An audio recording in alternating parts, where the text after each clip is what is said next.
سال بعد بیٹھے تھے، فرمایا فلاں کو بلا کے لاؤ۔ جب بلانے گئے تو رستے میں عورت پہ نظر پڑی، پہلی نظر تو معاف ہے لیکن دوبارہ دیکھ بیٹھے، دوبارہ نظر پڑی تو پریشان ہو گئے۔ خیال آیا میں نے تو خیانت کی اپنے نبی پاک سے، حضور نے تو منع کیا یہ کام کرنے سے۔ اب واپس حضور کے پاس نہیں آئے، جنگل میں چلے گئے۔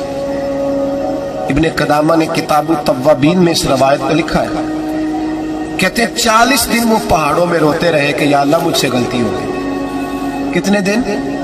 اب ہمارا شغل ہے، اس کو لوگ گناہ ہی نہیں سمجھتے، بدنگاہی تو کوئی گناہ ہی نہیں، اب تو یہ شغل ہے۔ اب تو ہمارے ہاں معاذ اللہ تعالیٰ سیانے بہنے بندے بیچ بیٹھے ہوتے ہیں جب یہ باتیں ہو رہی ہوتی ہیں، یہ شغل ہے ہمارا۔ اب تو ابا کے سامنے بچہ وال پیپر گندی تصویر کا لگایا ہوتا ہے، پر وہ کہتا ہے با عمر ہے نا جی، عمر ہے نا جی، مجھے پتہ ہی نہیں ہے کتنا گند کر رہا ہے، یہ تباہ ہو جائے گا روحانی طور پر اگر یہ گند دیکھنے میں الجھ گیا۔ تو امام شافعی کا فتویٰ ہے جس کی نظر گندی ہوتی ہے اس کا حافظہ کمزور ہوتا ہے، وہ کوئی بڑا کام نہیں کر سکتا، وہ نفسیات کا مریض ہو جاتا ہے جو گندی نظر والا آدمی ہوتا ہے۔ ہمیں پتہ ہی نہیں کہ ہمارے مسائل اصل میں ہیں کیا۔ تو 40 دن جنگل میں روتے رہے، 40 دن۔ محبوب سارا کچھ جانتے تھے پر خاموش رہے۔ حضرت جبریل امین حاضر ہوئے، عرض کی یا رسول اللہ آپ کا وہ غلام رو رہا ہے۔ رب کہتا اسے بلا لے، میں نے اس کا گناہ معاف کر دیا ہے۔ تو نبی پاک صلی اللہ علیہ وسلم نے حضرت مولا علی شیر خدا اور جناب سلمان فارسی کو بھیجا، فرمایا فلاں جگہ ہے لے آؤ۔ کہتے ہیں جب ہم گئے تو دو پہاڑوں کے درمیان جناب سالبہ تڑپ کے رو رہے، ہمیں دیکھ کے اور روئے۔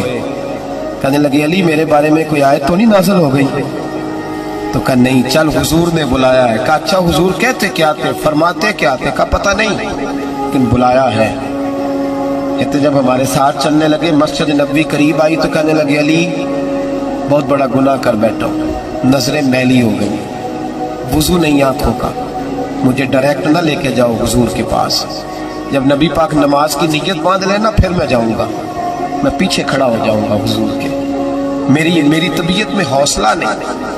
یہاں تو پتہ نہیں میں کس طرح عشق رسول کا دعویٰ کرتا ہوں ممبر پر بیٹھ کر، اور ہماری یہ میلاد آئے گا تو محفل میلاد میں اس طرح کے دعوے ہوں گے اسٹیج پر کہ علمان والحفیظ، پتہ نہیں کیا کیا لوگ کہہ دیں گے، پتہ نہیں ہم کیا ہیں اور ہم کیا کہہ رہے ہیں، من دانم کے من دانم، پتہ ہی نہیں اور کتنا بڑا دعویٰ کر دیا۔ کب میرے اندر طاقت نہیں سامنا کرتے۔ مولا علی فرماتے ہیں جب حضور نے مغرب کی نماز کی نیت باندھی تو انہوں نے بھی پیچھے نیت باندھ دی۔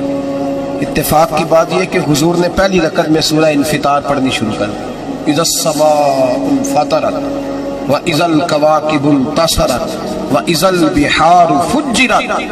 کہتے جب محبوبی سائد پہ پہنچے نا کہ یا ایھا الانسان ما غرک بربک الکریم، اے انسان تجھے کس چیز نے دھوکے میں ڈال دیا، حالانکہ تیرا رب تو بڑا ہی کرم کرنے والا ہے، تو کس طرح کسی اور کے دھوکے میں بربک الکریم، اور ضمیر واحد ہے، میں تفسیر پہ نہیں جاتا، کہا تیرا اپنا رب، بربک تیرا اپنا رب، تیرا رب تو بڑا کریم ہے، تو پھر بھی کہیں اور چلا گیا۔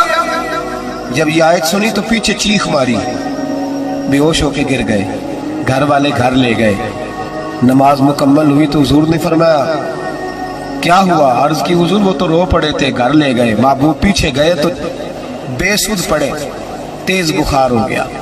نبی کریم سرہانے بیٹھے اور ان کی گردن کو اٹھا کر سر کو گود میں رکھا، اور جب بالوں میں دستے مبارک پھیرا تو آنکھیں کھول دی اور جھٹ سے اپنا سر زمین پہ رکھ کے کہنے لگے حضور میں اس قابل نہیں کہ آپ کی گود میں میرا سارا ہے، اس قابل نہیں، بڑا مجرم ہے۔ تو محبوب نے فرمایا تجھے مبارک ہو، رب نے تجھے معاف کر دیا ہے، اللہ بھی راضی ہے، میں بھی راضی ہے۔